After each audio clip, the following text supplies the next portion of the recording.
Hey everyone, welcome to Worth the Binge. This is a series I've been meaning to make for a while now because I would just blow through a lot of shows pretty quickly. I would count that as part of my self-care routine. And so my friends would always come to me for recommendations on what to watch. And they would always joke with me like, oh, you should make videos so that other people can also benefit from knowing whether they should watch something or not.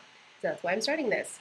Also, because nowadays people have to spend a lot more time inside, I figured this is the perfect time. As always, to give this a bit more structure and it's not just me rambling about my thoughts the whole time, my review will include rankings in three categories.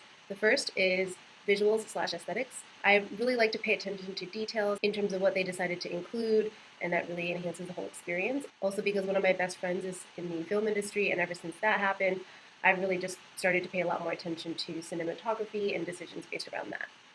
The second category is acting quality, but for this, since it's an animation, I'll be basing it on voice acting quality. And the third category is plot/structure. So let's get started. I'm super excited about this one because it's pretty nostalgic. I'll be reviewing Green Eggs and Ham, the Netflix original. There's only one season so far, so it'll be pretty easy for you guys to catch up. Some of you may have read the Dr. Seuss book Green Eggs and Ham growing up. If you have, this is kind of initially what made me curious about this show. You'll be in for a treat. For the first category, which is aesthetics/visuals, for this case, I'll be rating it on animation quality.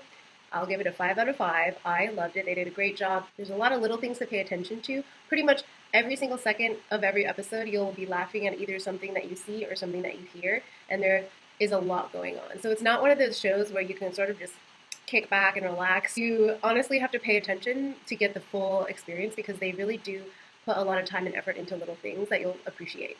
Also, it really is just a very colorful show in general, like very vibrant, and it's also super smooth in terms of frames per second. I know sometimes animations, they purposely lower it so that it has that a little bit of a choppy feel, but this is not like that at all. For the second category, which is acting quality, and for this I'll be rating it based on voice quality. Again, 5 out of 5. First of all, the narrator is Key from Key and Peele, so that got a laugh out of me. But really, the characters, oh, they're all so good. You'll fall in love with all of them. Even the bad guys or the people who are supposed to be annoying, like every voice actor does an amazing job. And so it really does get to me sometimes with certain accents or like heavy accents or like voices that are overdone and forced. And to be honest, with this show, I didn't feel like that at all. I really was enjoying it the whole time. Everything just works together really well.